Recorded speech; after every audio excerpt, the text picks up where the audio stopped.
I've never seen a diamond in the flesh. I cut my teeth on wedding rings. Dude, that's pretty cool. Man, that is a sad clown. Dude, that's pretty good. This is The Gloom, bringing you weekly interviews with F3 Omaha packs, exploring their F3 experiences and finding those sticky elements that create the glue in the gloom.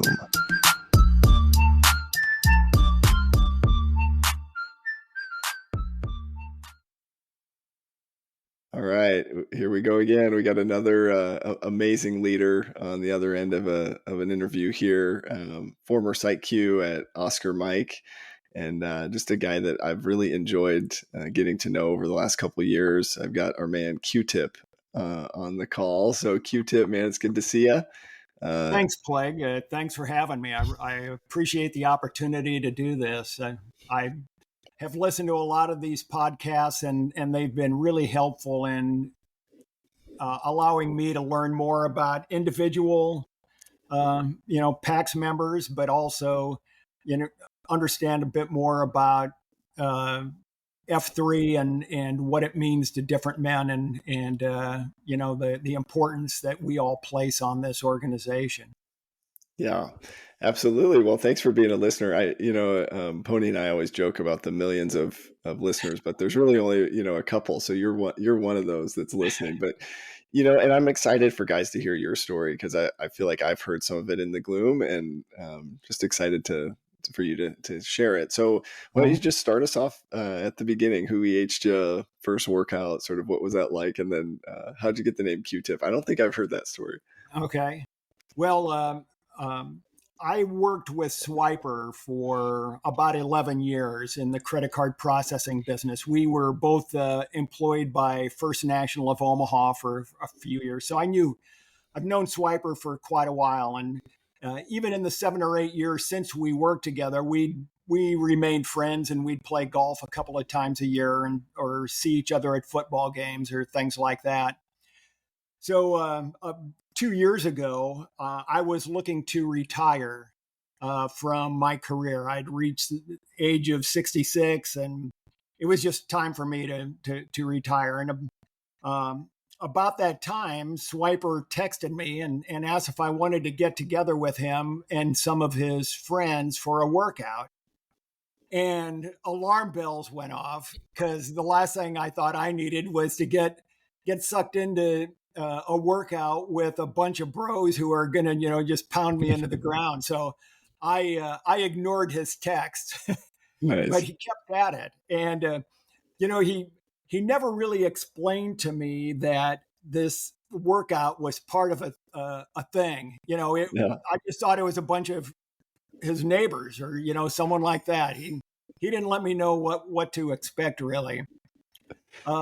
So since he kept after me, though, I finally agreed to meet him. And that first day was at Cornhusker Handicap. It was a Tuesday.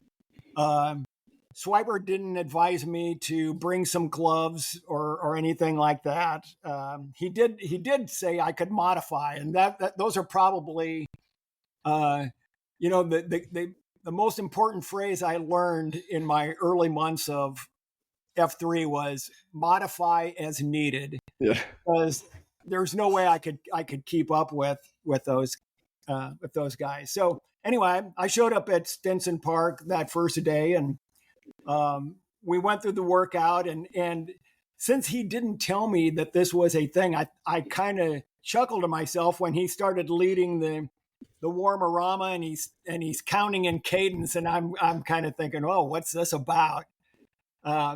And then later on in the workout, we were doing a grinder and we did some chicken peckers. And I remember thinking to myself, this isn't a real exercise. He made this up. He's trying to show off here, Yeah. It was an eye-opening experience to me.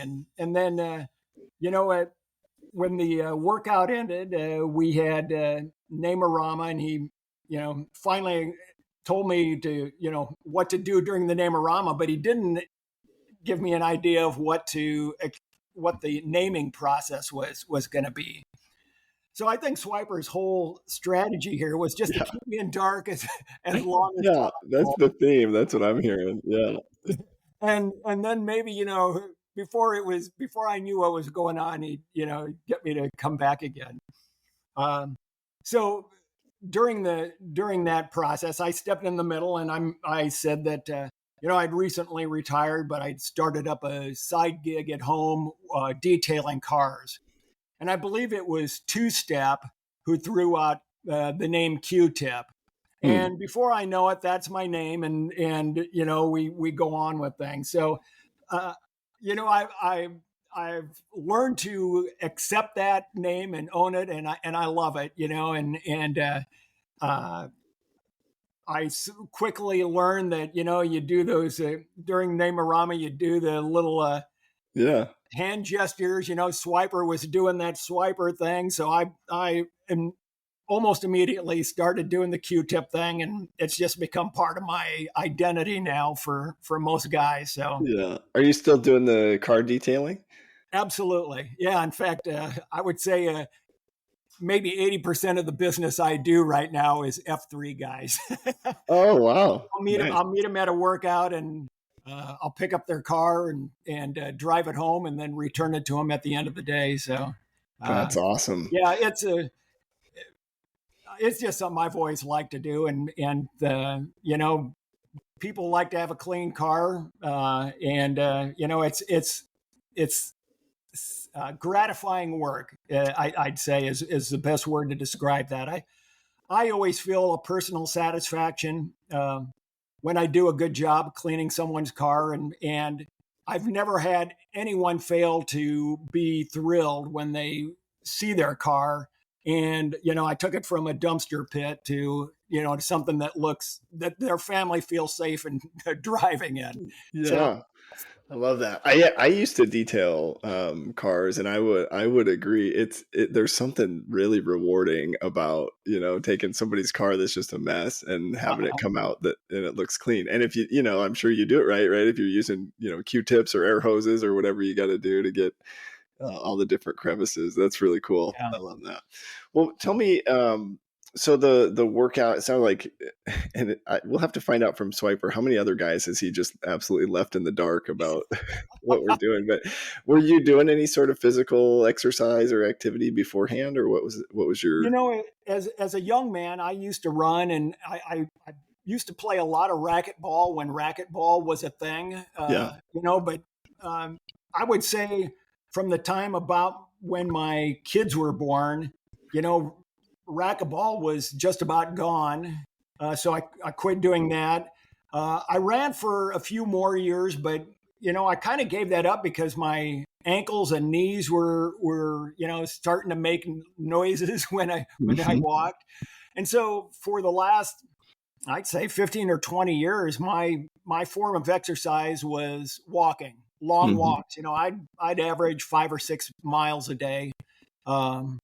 So that was it. I hadn't run more than a couple hundred yards, I bet, in at least 15 years before I started F3. And that was one of my concerns about doing this kind of workout was, the running. It was interesting how that evolved over time. I found that I liked the workouts where we would have a station and then run 50 yards to the next station and then, work out some more and then run 50 yards. And I could, do short bursts at a time. Over time, I've just found it just evolved. I was able to run farther. I remember, I started in August of 2021.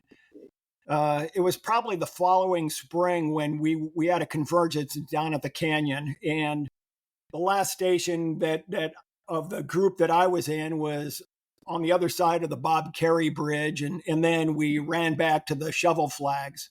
And I mentioned that to Swiper at the end. And he goes, that's probably about a mile, and that surprised me because I thought, wow, I ran a mile. So that started something with me, and I decided, I'm going to set a goal right now. I want to run a 5K sometime. And so I showed up at the halfway house one Sunday morning and ran a 5K. And I remember Obi-Wan slowed down and he ran with me. And and the 3 miles just kind of flew by, and I ran 3 miles. So Wow. I thought then, maybe I can do a 10K, and that was my goal for 2022, or actually for 23. And I thought maybe by the summer I could work up to that.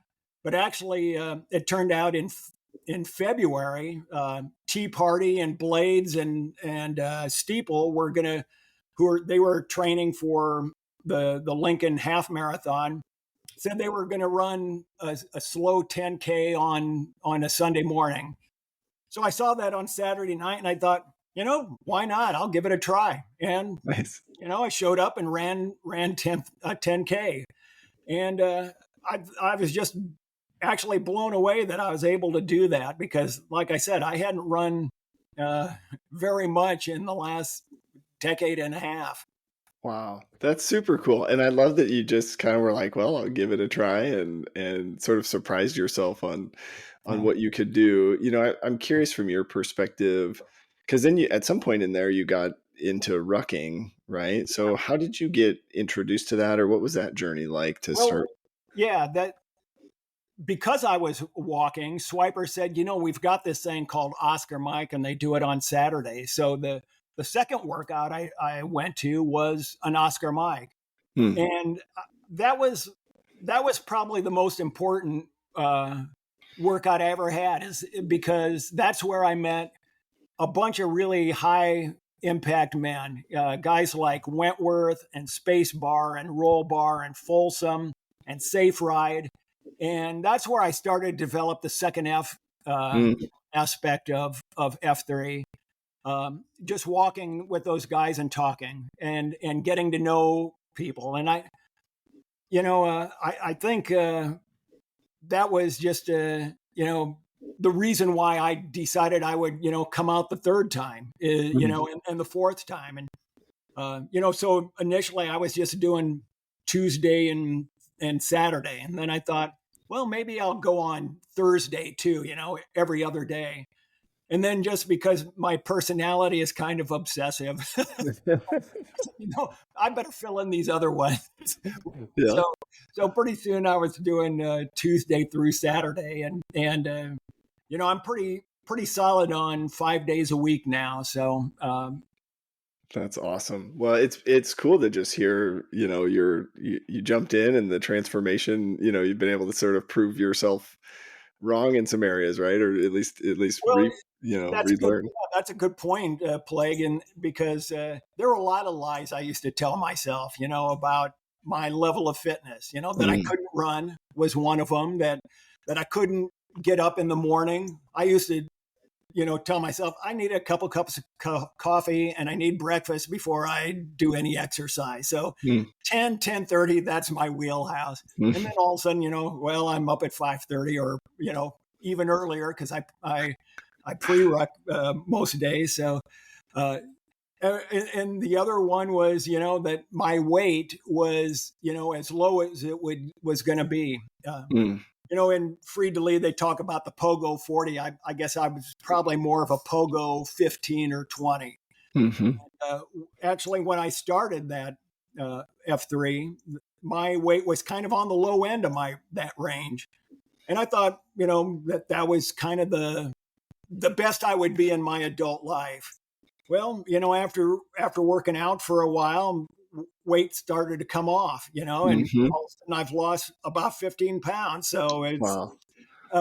there's just a lot of things I told myself that limited my progress, that F3 has helped me realize that I can do more, even at my advanced age.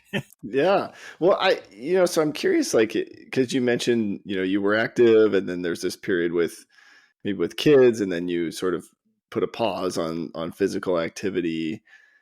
Is there anything guys could be doing maybe that are in those earlier years to prevent that, or I guess how, I don't know, anything from your learnings that you would share with other guys? Well, I think when you're in the middle of the early parts of your career and the early stages of growing your family and developing them, there's a lot of demands on your time, and I think that those are tough to manage. And I know a lot of you guys, younger men, are dealing with that. You've certainly made some concessions here and there about Mhm. what mornings you're going to be posting, what days of the week, and how much time you're going to spend. Are you going to go to coffee? Are you going to do stuff, second F stuff?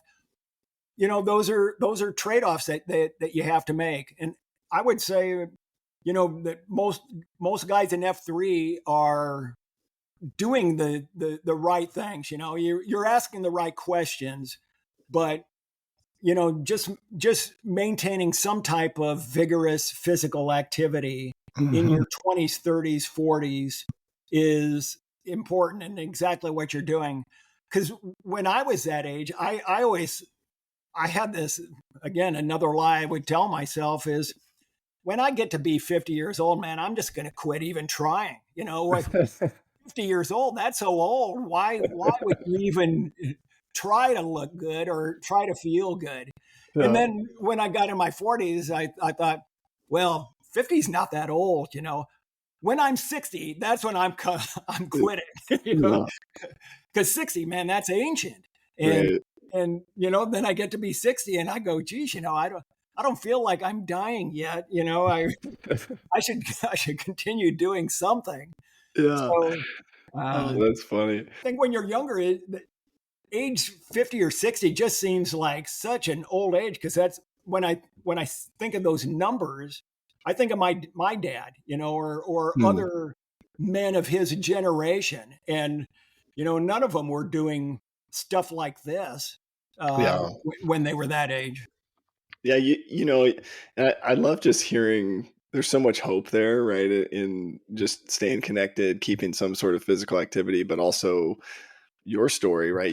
You had a gap in there, but you came back and you still stuck with it, and I don't know, how would you say, like, where you're at today from a physical ability and fitness standpoint? Are you back to where you were in your younger years, or Oh man, yeah, I'd say I'm pretty close. I mean, I'm when I was in my early 20s and I was playing racquetball and running and doing that kind of stuff 4 or 5 times a week. Uh, I was I was I had a pretty good level of fitness, but at the same time, I was taking away from that because I was heavily into alcohol and drugs at the same time. So Mhm. I viewed exercise as a way to justify all the negative crap that I was doing in my life, and a way to justify that, well, if I work out 4 times, then it doesn't matter if I get drunk 3 times straight Yeah. over the weekend, so. Yeah, well, you gotta sweat it out, right? That's what I Yeah, always oh, told yeah, myself. absolutely. Yeah, If I want you probably have said those phrases to yourself as well. So, Oh, yeah. Yeah, if I yeah, if I want a good buzz tonight, I gotta sweat out the night before. yep. Oh, man. Well, Or I yeah, do wanna or even better is we would work out before getting drunk, Oh, yeah. hellaciously drunk, because well, you did it, you paid in advance. Yeah, yeah. I do wanna get in more into that story, but first I wanna talk a little bit on the second F piece and kind of about relationships. You mentioned that rucking being key to the relationships with some other guys in the group. Would love to hear your thoughts on, maybe how F3 has impacted other relationships in your life, maybe with your or I know we got Break Room who's coming out to F3 now. Yeah. How has it impacted some of the other key relationships? Well, it's interesting in that my wife has had a similar relationship like I do with F3, but hers is with Jazzercise. Oh, okay. She is religiously devoted to going to Jazzercise every day of the week, and some days she'll go twice. Wow. And it's not just the exercise part of it, but it's also the relationships with the other women there.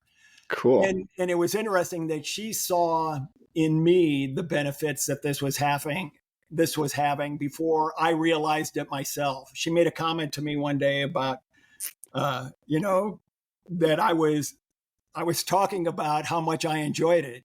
And I go, oh, I guess I have been, haven't I? Yeah. I didn't realize it until she pointed it out to me. And that made a big impact on me, that I really am, getting some benefit out of this and enjoying it, because I'd come home and I'd tell her about the guy that I met, and, the interesting story that he had, or, you know, because, man, you've heard 100 interesting stories of the situations that men are going through in their lives, and the openness that a lot of men show in F3 is just one of the biggest things and the best things about this whole experience for me. Mm-hmm. What about having Break Room come out and hearing from him on how does he like F3? How's that been for your relationship with him? It's hard to describe, Plague. I've always been a proud father, and he has never failed to make me proud. He's been Break Room's been a terrific son all of his life, and now for us to be able to share this as well. There a lot of things that we've done over the years. The baseball games, football games, playing golf, those kinds of things. But uh, you know, for him, as he's his own man. He's in 36 years old, and so he can certainly do his own things. And he's, as you well know, he's in pretty good physical condition to start with. Yeah. He can run, Yeah. and he had other things that he could do, but he saw in me, what benefit that F3 was having, and it just means the world to me to have him experience this, and that I can watch him lead a group of men, and he can watch me do the same thing. Yeah. It's I've just been on cloud nine since he joined. I enjoy it a lot. No, I'm assuming you EH'd him, right? Like Well, or how did that happen? uh, he claims that I've been nagging him, but I haven't nagged him at all about this. I've been really low key about this, but he's pretty observant. And in fact, I'll give you an example. I last Christmas, if you remember, we had a couple of days just before Christmas where it was 30 and 40 below zero. Mm-hmm. On Christmas Eve, our family gets together with my brothers and extended family, and on Christmas Eve, we were sitting around the table talking, and someone asked if I'd worked out this week, and I said, "Yeah, I was out there on Tuesday." And they said, "You were out there in that weather?" And before I could even respond, Break Room said, "Well, yeah, you don't get that fit by staying at home." And I'll tell you, I could have cried right then. Yeah. That he saw what benefit this was having for me, and so he had a goal this year to run the Lincoln Marathon, and once he completed that, then he said, I'll come out and see what this is like. Hmm. And it didn't take him long before he was kind of saying, Dad, I kind of like this. Mm-hmm. That's awesome. Yeah, I ran into him at Paradise, and we hadn't met before, and so he just came, really very outgoing, and said, "Hey, I'm Break Room, I'm Q-Tip's son," and he was really proud to just be a part of the group, and really, really just a great guy. I mean, it's like we think every man needs F3, but I think there's a lot of guys that we need them. We need these guys that are out there that are already strong leaders, and so I was excited just to meet him, Yeah. but. Hey, I'm curious too, because we talk about reinvigorating male community leadership, or maybe like male loneliness. And you mentioned that strong connection with those guys during that first ruck. How has F3 maybe helped you develop stronger male relationships, or I guess has it? That's sort of an assumption, assuming that it has, but what's been your experience? The last several years of my career before I retired, I was working from a home office. And so I didn't realize how much I was actually missing those types of connections and those kinds of relationships. I have, several friends that I consider close friends, guys that I talk with, but I wasn't seeing them on a regular basis. And, then also, on top of that, working from home, not having relationships at the office that where I can stop and talk to people and understand what's going on in their lives. So I think the timing of this was really right for me. I didn't realize how thirsty I was for that male companionship. And I think one of the greatest sounds you can hear is the sound of men laughing in the gloom. Yeah. When you're working, you're doing something hard, and someone's bitching about how hard this is. Even though they're loving it. It's just a great sound. And I enjoy that, and it's something that's kept me coming back. Yeah, this morning. I was at the woodshed. We were giving Pony a hard time because we basically think he didn't plan the workout, and so we're all giving him crap about But it's just like to your point, like just men getting together, doing something difficult but having fun doing it. I mean, it's just I agree. That's one of my favorite things. The other question I would have for you is just as you've developed those relationships. Have you found, and I'm, just kind of thinking through like the Concentrica model here, but like on that whetstone sort of aspect, have you found opportunities to mentor other guys maybe that are going through stuff you've been through, or maybe to, I don't feel like you've been mentored? I know we don't do a lot of formal mentoring, but I don't know, what's been your experience in regards to that? Well, I've had a couple of packs ask me for my wisdom, and I'm hesitant to use that word. I have tons of experience. I'm not sure how much of it has actually been converted to wisdom. Yeah. But yeah, I can think of one situation and as we've talked. I'm a recovering alcoholic and drug addict, and I have found that there are quite a few of us in F3, and we could talk probably for a whole hour on the similarities of F3 and AA, for instance. But one morning on an Oscar mic, one of the great things about Oscar mic, I believe, is it is the very best second half site that we have in F3 Omaha. But on that morning,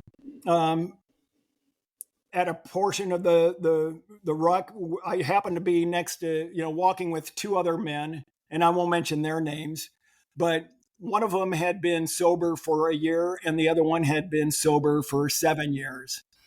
And I'm coming up on almost 40 years in December of sobriety, but not guaranteed. Not guaranteed I'll make it. I still believe in one day at a time. Yeah. But being able to talk with those men about their experiences, what they're going through now, encouraging them, that part of F3 is very gratifying as well. Like I said, I don't know that I have wisdom. I can be just as stupid as any other man at times. But I think just the fact that we're together, I can understand the thought processes that another alcoholic uses, and we can laugh at those and about how silly they are.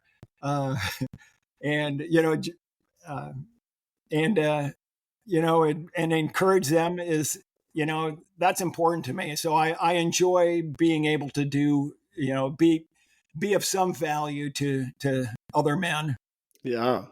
That's and man, I think you said 40 years in December Yeah, coming up. So, I mean, that just, when I hear you say that, that gives me so much hope, right? I'm at 5 years, and obviously it's always one day at a time, but just just hearing somebody with that experience, I guess I'm curious, and this is maybe more of a selfish question, but how does it change over time as you've been clean or sober for like I don't know, yeah. how have you dealt with that over the years? It it does get to be a little more automatic, but you Hmm. can never take it for granted.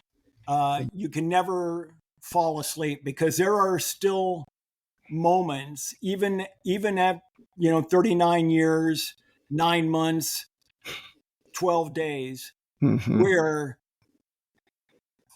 if I smell beer on someone's breath, I think to myself, boy, it would be so cool just to sit down and have a beer with and talk about this stuff, or to have a drink, or to do that. And gosh, that's the most dangerous thought that a guy like us can have. Yeah. So I don't take it for granted, even though I think I've developed good habits in terms of avoiding situations where if I don't mind being around alcohol in certain social situations, but often in those situations, towards the end of the night, it just becomes all about drinking, and that's Yeah. when I need to excuse myself and get out of there before I start thinking dangerous thoughts about oh, I can handle this. Mm, I yeah. need to remove myself from the situation. So I that's where one day at a time still comes into my thinking. Yeah.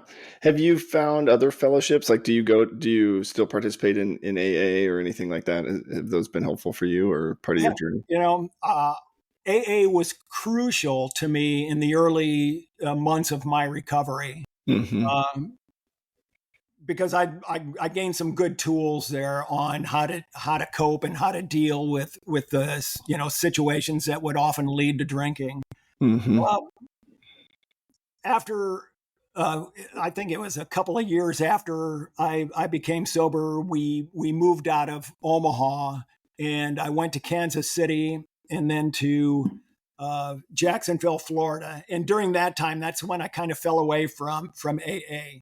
But I think I had gained from them, most of what I needed. And then, so I really haven't been to a formal AA meeting in quite some time. Yeah. No, that's cool. I think it's just interesting to kind of hear how you've handled that journey. And I guess I'm curious too, maybe a good segue to that third F piece of, how has your faith maybe played a role, just in your journey throughout your life, maybe raising kids or however that's been, and then also curious, as you think about F3, how has F3 maybe supported or added, or how do you see the third F within our group?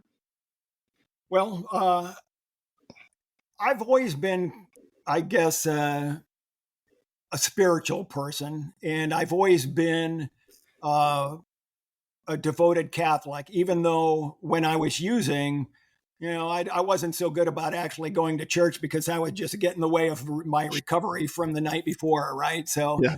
um, there was that period of my time when I wasn't, uh, actually following what I believed. Um,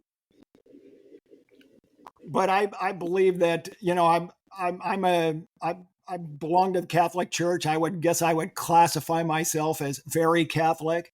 Um, I follow a lot of the Catholic. Um, what's the word I'm searching for? Practices. I pray the Rosary. I go to church. I one thing that routine that I've done for the last 20 years or so is on Monday mornings, I go to church for an hour of silent prayer. Oh, And cool. boy, when I was working, that was just like the greatest way ever to start my week, because it was an hour of quiet time with my Lord. And I would think about the challenges ahead of me, that week, where, the, I would think about my family, the challenges in my life, and ask for help. And, it was just, and I'm still doing that. And it's the reason why I don't post on F3 on Mondays, is because from 5 to 6 I'm at church. So Nice. it's an important part of my routine, and something that I just don't want to give up. So Yeah. that said, I've with F3, I see that as another channel to do some of the things that I may be doing elsewhere. Again, at the church, I belong to the Knights of Columbus, and I volunteer for most everything that they do. I help raise money with fish fries and pancake breakfast, and I'm on a committee that does groundkeeping at the church. I'm a lector at Mass. I just a lot of small things, but overall, they kind of add up. So, You seem busier. Your schedule seems busier than mine. I don't know. well, some days and some weeks it is very busy, but the difference now between now and when I was working is that all these things that I'm doing are things that I like to do, and none of them are stressful. Yeah.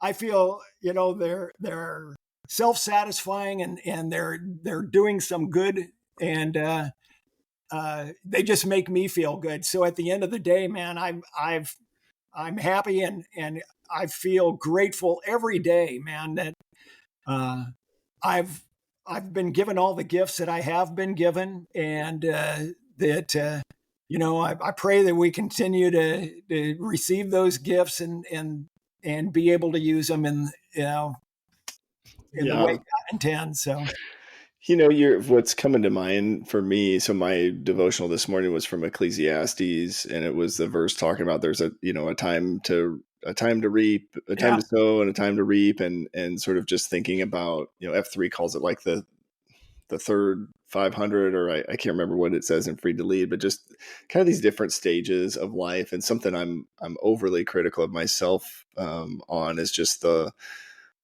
like third F community service type of stuff, and how that fits into my schedule with kids. But hearing sort of you talk through, where you're at, and now being able to give back, I don't know if you have any advice or insight for maybe our packs that have, younger family, maybe aren't able to feel like they're involved. But I don't know, what's been your experience with your journey? How have but you reconciled that? that's a great observation. I mean, yeah, when you're growing your family, a lot of the things that you might do, maybe that would be volunteer times, are taken by going to school plays, or coaching games, or you know there's 100 other things that ways that a family needs and deserves your time. And but I don't think a man should feel bad about that. That is your primary role in life at this time. And you're right.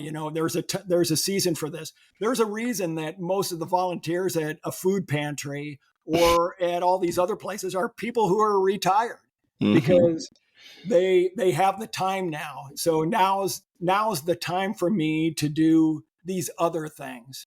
Yeah. And maybe the life will change, and I'll be required to help my family more. Maybe it's my grandkids, or maybe I need to help I need to help break room, or my daughter with something. You know, um, we just Yeah. all have to be ready for whatever it is. But I think that most packs understand that, you can't, there's 1,000 different things that we can do, or in probably 100 causes we can contribute money to through F3. Mm-hmm. The list is big and it grows. We shouldn't feel bad that we can only do a handful of those. Yeah. Yeah. Oh, I appreciate the encouragement there. Yeah. It's just interesting as I was hearing you talk, was kind of thinking of like, but you're really taking advantage of those different seasons, right? You're like, well, I've retired. I got this time, so I'm going to give it back. So I love just hearing about that from you. I'm curious. The other thing we talk about is our mission statement. So we've got we're really trying to reinvigorate or invigorate male community leadership. And one of the ways that we try to do that, right, is through like VQs or site Qs, letting guys lead sites. And so you had an opportunity to take over Oscar Mike. Would just love your thoughts on that from, what was your experience like? And then would also be curious if you had like any learnings from a leadership perspective, maybe that you feel like translated to other areas. After my first year of F3, I really stepped back and looked at, all the benefits that I was gaining from this organization and from the other men. And I thought to myself, I think it's time for me to try and actively this coming year to give back, to be a bigger part of this. And the opportunity presented itself pretty easily when Safe Ride said to me one day, he says, hey, I want to talk to you about something. And before he could finish his sentence, I said, if it's what I think it is, I'll do it. Nice. So I was the easiest sell he ever made. But it just made sense that it would be Oscar Mike, because I go to Oscar Mike every week. I don't know that I've missed more than 3 or 4 Oscar Mikes on a Saturday the last 2 years. So like I said, to me it's the very best second F site and opportunity for us, and it's it was instrumental in how I became involved with F3. So man, I was thrilled to have that opportunity. And you really took it to another level with all the different locations that you guys went, right? I mean, I feel like that was something that maybe we hadn't been doing a ton of, but you went to all over, right? I mean, a lot of places weren't necessarily official AOs. Yeah, we covered the metro. We went to places that weren't on the F3 map, and that was kind of fun, because in my first year, I thought the very best morning the very best ruck we had was the day that Wentworth led us through Hummel Park. And we were not on a path. We were climbing up hills. We were on our knees and getting dirty. And at the end of the ruck, we went and had breakfast at Harold's Cafe. Nice. And that was just a great day. So, somebody else came up with an idea of, well, could we go to another location? Said, sure, you're free to lead. And so pretty soon we were in Gretna, we were in Valley at Ginger Cove, we were, down in the Sandlot or at the farm. We've been all across Omaha, which has been really cool, and places that a lot of us had never been to before. Yeah. So that and I just really enjoyed the creativity guys showed on thinking of places that they thought would be a neat place for Oscar Mike. So I was more than willing to let those guys be, lead us to, someplace new. Yeah, I remember you guys went to the Glacier Reserve Park or whatever, and I drive by that all the time, and I'm like, I've never driven in there, so I was like, well, tell me what it's like. It's right there in the middle of, kind of the area between Bennington and Omaha. And who knew? I didn't know what was there. And Almost Famous, not only did he spend the time to map out a great route for us, but he also arranged for the caretaker of that, conference space there to be there and let us in and use their place for coffee rama afterwards. So, That's awesome. that was a great example of someone who, went beyond. And another example is G-String when we went out to Valley and rucked around Ginger Cove and ended up at his mother-in-law's place and she cooked quiches for us and stuff. I mean, you can't beat a morning like that. Yeah, that's awesome.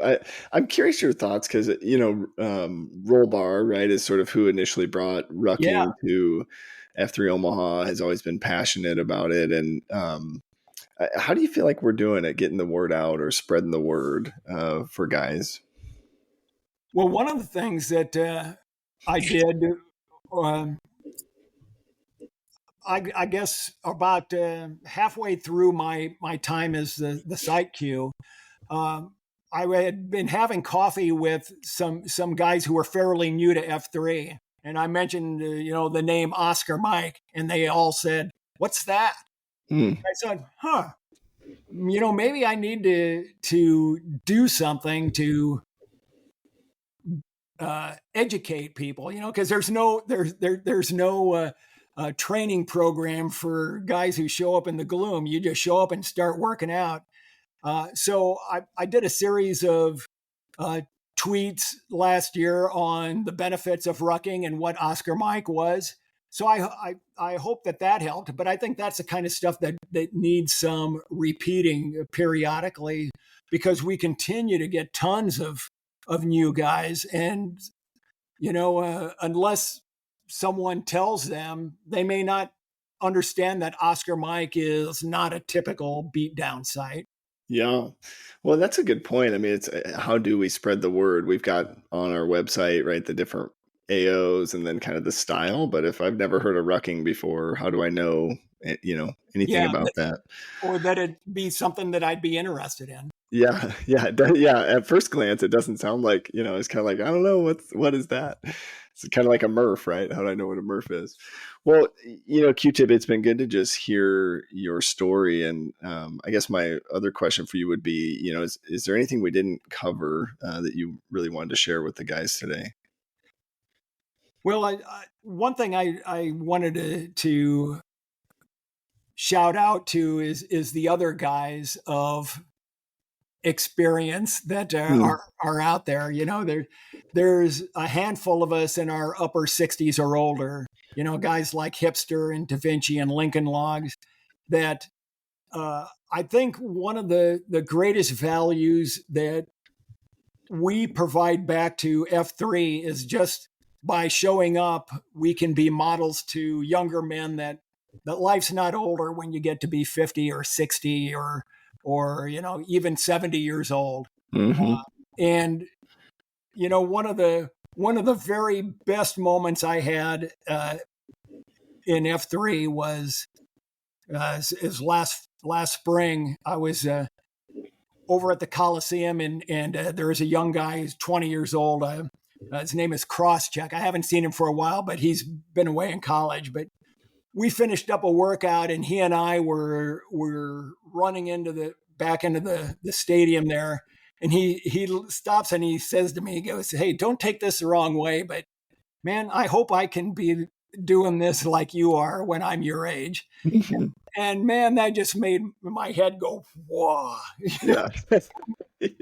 But that made me realize that, that is the value that we can bring just by showing up, is that, exercise and physical fitness and being fit doesn't end when you get to be a certain age, that you can keep going. And, I hope that guys, when you look at guys like Hipster who can do pull-ups, better than most anybody else in F3, or, guys like Da Vinci and Lincoln Logs who are out there killing it, I hope we do serve as role models to men that, it's not just while you're in your 30s and 40s that you need to be doing this stuff, but, you need to keep going for as long as you can. Yeah, I love that. It's interesting to think of like, how do we EH guys that are in the respect group, and I don't know if you've come across any strategies there that have worked or not, but I think you're spot on, right? Just you being there is encouraging to, to a guy like me, right? Who's like, well, I want to be, and I always kind of joke and say like, I don't really care how fast I can run now. I just want to still be able to run when I'm 80, or it's like, Well, a lot of guys, have that I've talked to, think, man, you guys are doing that stuff. I can't do that. I need to get in shape before I go out. And I try to tell them, no, you don't. This is why you come out, to get in shape. You don't have right. to do it beforehand. But just recently we had High Point started coming out, and he's 68 as well. So Yeah. first time. So that's awesome. And then he brings his son out. So Yeah, high point and low point. yes. That was creative. They were mailing it in on Name-A-Rama that day. So Yeah, that's awesome. Well, I am curious, as you're thinking about just where you're at in life today, when we see you out there in the gloom, is there anything we could be praying about for you, or just encouraging you on, or anything we could say to kind of elevate you a little bit? or plague. I'd say there's a couple of things, perhaps. Number one is, just pray for good health. I realize at this point in my life that injuries are more serious than maybe for a younger guy. Younger guy will recover quickly, but when you get to my age, you don't recover as quickly, nor maybe as completely as I did 20 or 30 years ago. So, fortunate, and keep my fingers crossed. I haven't done that yet, which I have to. One of the best things I've told other people about F3 is that when I first started, I knew I was I was always the six, and there were some great men who picked up my six. Guys like Sparty and Superfly, and I told you about Obi-Wan that day. And there've been others who would fall back and just run with me. Not once in my entire time at F3 has anybody ever shamed me because I wasn't keeping up. No one's ever, tried to make me do something that I'm not able to do, or that I think might injure myself. So, I appreciate that so much. So, good health is one thing. The other thing is, I don't want to be too mysterious about this, but I'm not able to divulge it fully, but I'm trying to discern something major in my life right now. And I would just ask for the PAX to pray for, that I have wisdom and clarity in my thought process and how I proceed with this. But Sure. maybe hopefully someday in the future I will be able to share exactly what I'm dealing with. But I appreciate it if they just keep me in their prayers. Yeah, prayers for guidance. Absolutely, man. Well, I love it. And I would just encourage, guys that are listening, as they've heard your story, encourage them to get next to you in the gloom and just share a conversation. I've really enjoyed it, the times we've spent together, and really just have to say thank you for the many times I've rambled on in a COT and you reached out and said, hey, good job. And, been encouraging. I think you're one of those guys that's always encouraging other guys in the gloom, which is kind of what makes this whole thing keep spinning around. So I just really appreciate you as a man and an example. And man, working out when I'm 60 and getting to a 40-year clean date, man, those are some pretty big milestones that I'm at this point are just dreams to me. So I'll just keep going one day at a time, but really appreciate you, man. We'll end with a little Name-A-Rama. Okay. All right, I'll start us off here. Brandon Flehardy, 37, The Plague. Ah! Mark Kuchera, 68, Q-tip. Q-tip, respect. Oh man, wouldn't it be cool if you got respect, right? We just keep adding to it, right? Boy, you look forward to 40 years of being clean and sober, and I'll look forward to the quadruple respect. Yeah. But I'll be riding hipsters and Da Vinci's coattails into that club. So there you go. Yeah. See, they're the old guys. You're the young one, right? Oh, that's awesome. Well, I appreciate your time today. This has been phenomenal. all right, Blake, thanks for having me, man. Thank you.